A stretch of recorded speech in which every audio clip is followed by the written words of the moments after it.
Welcome everyone back to another Turnbuckle Trash Talk interview.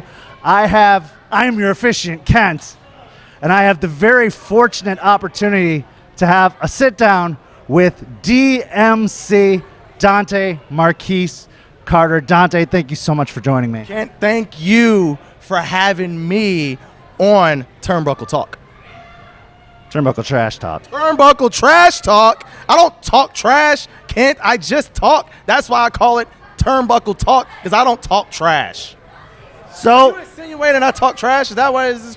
What are you doing? You want me to talk trash? I'll talk some trash. No. I'll do it. Well, we're just talking about you, so let's not make trash of the talk. We're call it Turnbuckle Talk. It's not like I messed up or anything. Turnbuckle Talk. All right. Asterisk.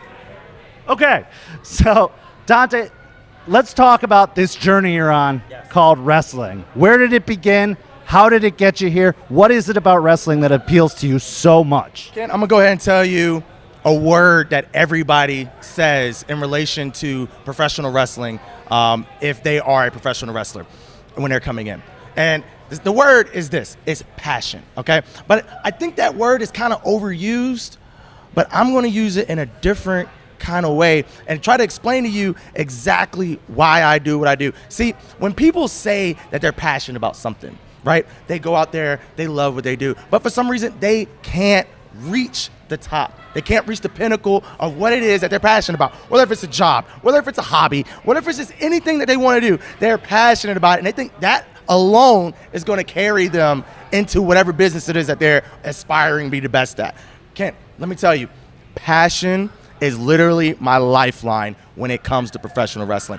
This is what I do. My entire life revolves around professional wrestling. When I wake up, professional wrestling. When I go to sleep, professional wrestling. When I go about my daily life, professional wrestling. As a matter of fact, I've built up my life outside of wrestling just so it can focus around wrestling, if that makes any sense. Yeah, just to accommodate wrestling. Now, passion is a really good key word here. Where did that passion start? Where did it begin? Was there a match? Was there a wrestler? Was there an event? What was it that set off this fire inside of you to make this your entire life? I mean, I grew up in Virginia Beach, all right? My mom is real big. She grew up on the Virginia-North Carolina border. So they had, other than the local market, was the Greensboro market. And big Ric Flair, real big, just Southern wrestling territory. And she loved all of that. She got us into it. And dude, I went to a wrestling show at the Norfolk Scope. It was a WCW live event, and just the atmosphere of it. You know what I mean? The atmosphere of a professional wrestling event. That is what drew me in. It wasn't like your average football game. You got your football game where you cheer for somebody when they score, but the rest of the time you're sitting on your hands, you're waiting for them to score. But with wrestling, it's constant action, beginning and end. 7, 8, 9, 10 matches, beginning and end, just all in your face, just so much energy, so much electricity, and that is what drew me in. And I was like, wow, that's something that I love to attend. But then as I got older, that's when it started changing. That's when it was like, okay, that's something I want to do. When I was seeing the lights as a kid, I loved the atmosphere, that Sting, when he would just walk down the ramp and people would just lose their mind. And I'm like, why are these people losing their mind for this guy? He didn't even say anything. He hasn't done anything. He just walked out of on the stage down to the ring and people are going crazy. And then as I got older, I realized, and I was like, okay, well, who are the people that actually make me want to do something like this? And the name dropped. These are the Chris Jerichos, the guys that made me want to do something like this. Eddie Guerrero's, the guys that made me want to do something like this. Rey Mysterio's. I'm noticing cruiserweight guys, right? Because I'm not even going to lie, I'm a smaller guy. I've always been a smaller guy my entire life. But when I seen that these guys, especially like Rey Mysterio, going up against the Big Show, all these bigger guys, you know what I'm saying? And still finding a way to overcome adversity. Him winning the Rumble, things like that. Guerrero. All of these smaller size guys making just as much of an impact as the big guys. Those are the people that drew me in. Well, you were talking about the atmosphere, and I agree with you. There's something intangible about the atmosphere that you just can't get from watching it on TV, that you just can't get from pay-per-view. You have to be there to experience it. And you can experience it even on the independent level, let alone the WrestleManias or the Tokyo Domes. You can experience it almost weekly at your independent shows. If you pick the right ones, if you go to the right ones, if you find the right place, you can still tap into that. And so you talked about all those people, and all those people have something that I believe you have, which is a very profound personality, a very strong personality. And you've let us in to so many different elements of that personality. I mean, we've seen almost like the preacher Dante. We've seen the like killer Dante with the skull mask and everything. We see Task Force Dante, which comes in so many different sizes, shapes, colors. What is it in you that finds those strong parts and brings them to the forefront? I mean, that's a level of creativity and passion, like you said, that a lot of people don't have. I mean, it's a performer's passion. Well, I would say it's simply this. It is a plug right here, Turnbuckle Trash Talk, with the captain. This is your captain speaking, Aaron Nova, plugging the Turnbuckle Trash Talk shirts, which you can get available through this man right here. But I would say when it comes to who I am in the ring is no different than who I am if you see me walking down the street. I was always raised that whenever you do something, you do 100%. Don't half-ass anything. Don't go at 98. Don't go at 99. Give 100%. People would appreciate you more if they realize that you're giving your all versus somebody that's just going through the motions. You know what I mean? And I feel like that is what, like you said, there was the versatility of characters, whether if I'm cheered that night or if I'm booed that night. I can make people absolutely fall in love with me. I can make people act. I've had times where I've had people outside waiting for me. You know what I mean? And that is not because in that particular position, I just phoned it in. I was never somebody to just phone something in, 100%. And dude, that even goes to what I do outside of professional wrestling as a barber in Daytona, okay? I try to be the best barber that I could be. And it's not mainly because, I have the skills and I have the creativity to be a good barber. To be quite honest, I'd be a good barber just so I can fund myself being a great wrestler. So I have to be good at that in order for me to continue being good at being a professional wrestler. So, yeah. So this journey began obviously with training. How did you train? Where did you train? Who did you train under? Where basically did you go to school? Where did you learn to do what you do? Okay, well, there's a famous Drake line where it says, nobody's famous from where I live. Now, I use that in professional wrestling because I can't think of anybody that's making quite the splash or the impact from the Daytona Beach area. Now, that's where I trained out of. I trained at the Go Wrestle Dojo, which is run by Kyle Blizzard. And at the time when I went through ECW original Tony DeVito, one half of the Baldies, and our former ROH tag champion, he came in and was helping out, and that's when I sat under his learning tree. Between him and Kyle and some other guys that was on the Go Wrestle roster came, and they really just took a liking to me because they saw it. You know what I mean? Like, they didn't just see somebody just phoning something in. So I did everything that I can to learn and absorb as much information. At that time, I was a referee. I was a traveling referee, like yourself, and I was hitting different promotions and get my name out there. I'm nowhere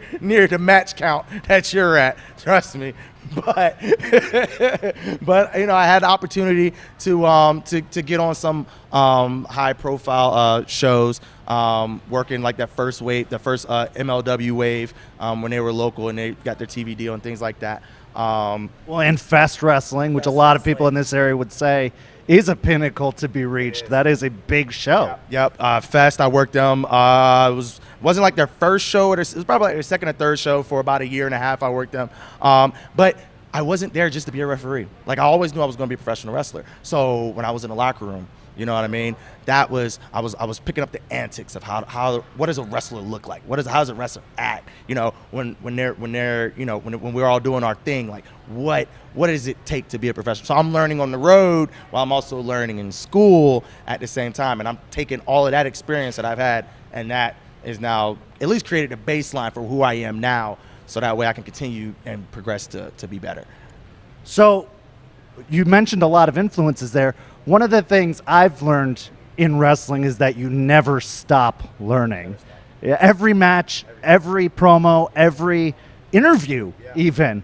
You never stop learning. What are your thoughts on that? That is absolutely true. I mean, because the moment, especially in a revolving door industry like professional wrestling, the minute that you become stagnant. So think about like a carousel, right? The minute that you stop, that carousel is not stopping. That carousel is still rolling. So you're either going to get smacked and you're going to get flown out, or you're going to get thrown out. You know what I mean? You're going to get left behind, or you're going to get thrown off. But at the same time, it's still going to go. So even if you've been in, I mean, you see it. There's guys that are just now breaking into the top promotion in our industry that's been on the grind for 10, 15 years. And it wasn't because they were doing the same thing for 10 and 15 years. They were constantly adapting to the times, changing their styles. Wrestling now in 2019 is different from what it was in 2018. So you have to constantly be on top of what's new, what's going on. So and with that, you're constantly training. To this day, I still go to my school. I'll go probably about once or twice a week. I'm not necessarily in there, doing a lot of the stuff, but you learn just as much from teaching as you do as doing as well. So while I'm teaching some of the new kids coming up, I'm also learning, that's why we do that.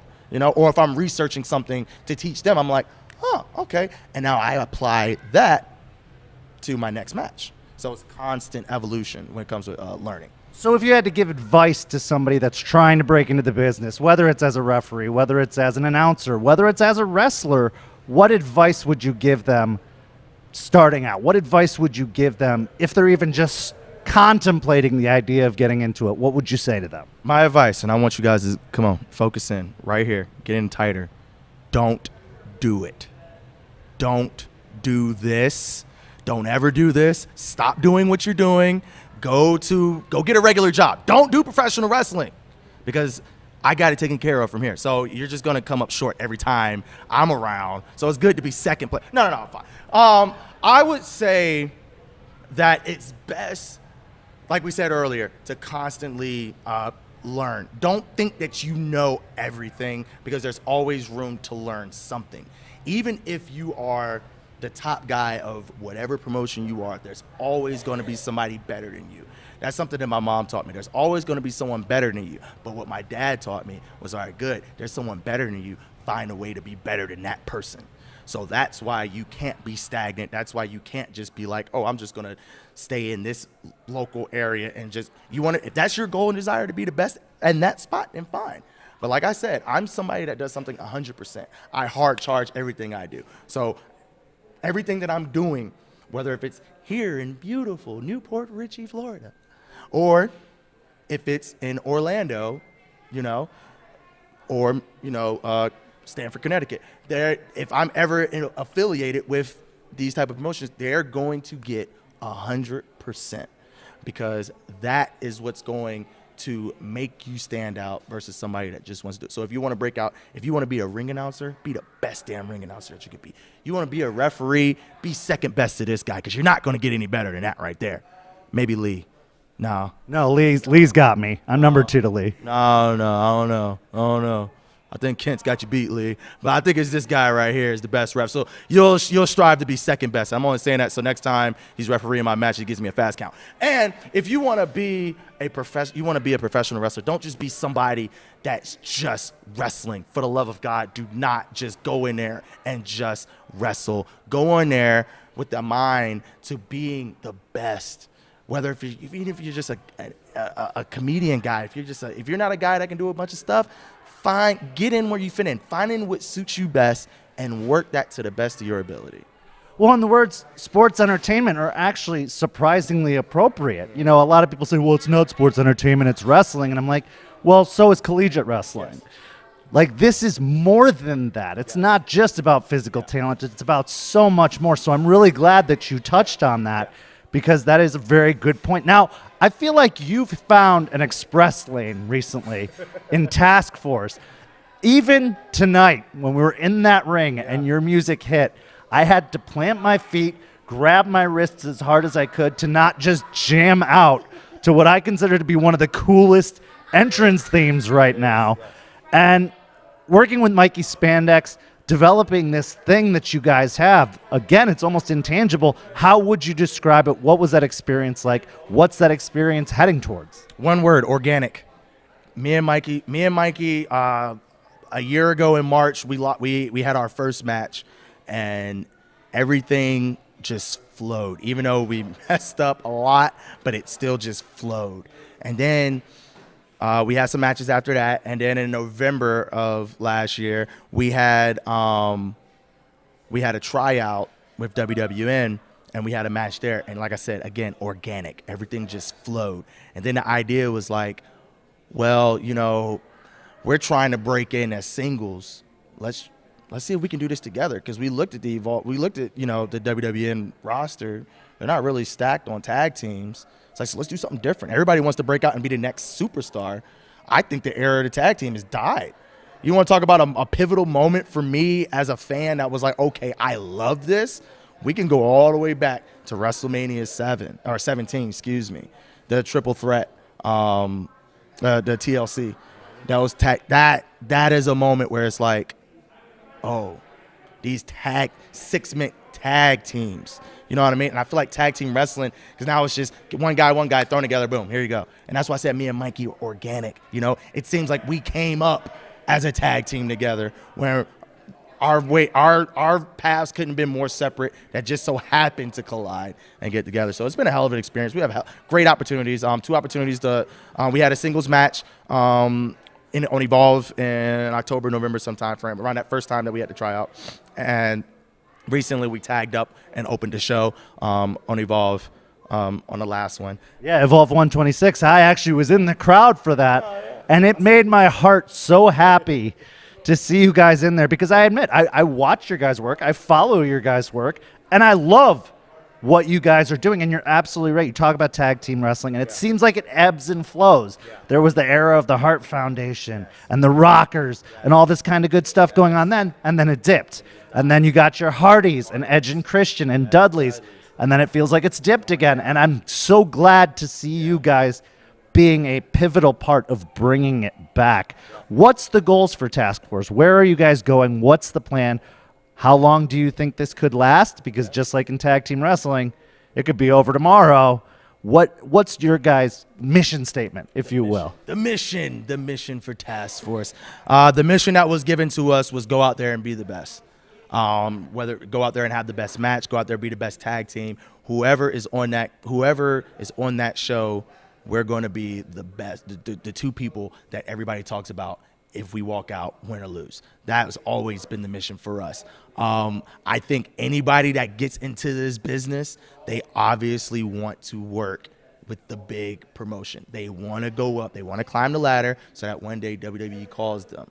But I would go a step further. I don't want them just to call us. I want them to call us and say, we want to use you. We need you to help heighten our brand. And I think that is starting to like you said, it's been quick. You know what I mean? But it's not a thing where we're just going to rest on those laurels with our successes so far. I tell people it's only the beginning. If we've only done this since November, I tell people freaking lose their minds when I tell what is this April, where I know you're going to release this later, sorry, but April 24th right now at the time of this. So me and Mike, even in November, December, January, February, March, April. So less than 6 months, 5 months we've been together. And if you look at our resume, if you want to hear some of the things that we've done, some of the places we've been, that speaks for itself. And that's only been in 5 months. People give you at least a 5-year period for the type of success that we've made in the last 5 months. So I can only imagine. I don't even try to think about it, to be honest, because I don't want to set myself up and work too hard and overwork myself, because I have a tendency of doing that. I want to get it to a point where it's like, all right, I'm going to maximize this day. What's next? Well, and I think it's important to still celebrate your successes, but not let that ever be enough. And I think that's what you're talking about. Now, to kind of wrap things up, I'm going to put you on the spot with a question. What one thing, if you had to pick one thing, would you change in wrestling? In the wrestling business, backstage, in the ring, whatever the case is, what one thing, if you had to pick one, would you change? I would love for people to get on my level. No, I'm just playing. I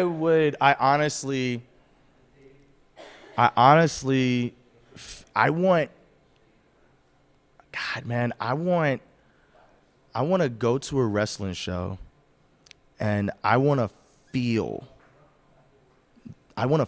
the show from beginning to end. You know what I mean? So, and the only way that happens is from the time that first person walks through the curtain and he's got these people on fire, whether they're cheering or booing from, to the last person is walking through and their crowd is either on their feet cheering or booing on the way out. That's what I want. I want that from beginning to end. I don't want shows to have, so I want people, when they go up to a wrestling show and they say, I'm a professional wrestler, I want them to give 100% every single time. Because I'm telling you, Kent, listen, these shoulders, I'm not that young, and these shoulders is getting mighty weak from having to carry a lot of. I'm kidding. Yeah, you might have to throw Atlas into your name there based off of that description. I'm kidding. I'm not that good. I'm horrible at this. I suck at professional wrestling. But I would definitely say I want people to understand why they do this, and it's not necessarily to go in there and do a bunch of flashy stuff. It's to make everybody that comes to a wrestling show get, they paid their hard-earned money. You want them to walk away with as much emotion. You want them emotionally drained because they were either happy as hell at one point, they were mad as hell the next. And I want them to go away with, they can't talk, they're weak, you know what I mean? They got to sit out in their car for like 5 minutes and regroup because they can't drive. Like, that's what I want every single wrestling show. So now I want to give you the opportunity to plug anything you want to plug, certain shows, social media, anything you got. What would you like to plug? So, like I said, I trained in Daytona, and I still go in Daytona. So, the Go Wrestle Dojo in South Daytona Beach, Florida, 955 Orange Avenue, Daytona Beach, Florida, is where we are every single Friday. That's where we're at. I would also like to plug ACW Proving Ground, which is this place that I'm usually at every other week or so. I try to, I live in Daytona. It's a bit of a drive, so I try to take some time, My car is not that young. Follow Task Force. We're on Facebook. We're about to get on Twitter, so make sure you keep an eye on that. Say that you were there from the beginning. I'm on Twitter. I'm on Facebook. I'll give you all of that stuff. You can put it in the description above. And, we're also got a YouTube series that we're working on right now. Declassified. It's not necessarily the stuff that we do in ring because we want you to go to the shows or buy the shows to see our in-ring stuff. It's called Declassified for a reason because it's the stuff that happens outside on our way to the shows. Some of the things that's happening in our life. We got a lot of major reveals, wink, wink, of some stuff that's coming up in our future that we're going to put on those shows. So you might want to subscribe and stay tuned to that. Well, Dante, thank you so much for joining me. They're closing down the place here, so we got to get out of here. But I am sure there will be a DMC Part 2 in the future because there is so much more we still can talk about. Yes. And maybe you and Mikey on the show together at one point to more focus on. I hope you got a big memory card because we're going to maximize that bad boy out and tell you. Well, thank you so much for joining me, and thank you guys so much for watching. Keep an eye on this guy. Seriously, he is the real deal. This guy, he doesn't put himself over in his own stuff. Okay, I need y'all. Give me this. I need y'all to understand something. This man right here, that man right there, this guy, this guy right here, the greatest professional wrestling referee ever. All right. This guy knows his stuff. Book referees. I'm not saying that as a former referee. If you want to know why your show is going to absolute crap, it's because you're booking these people that don't know what they're doing. But guys like him knows what he's doing. So book referees.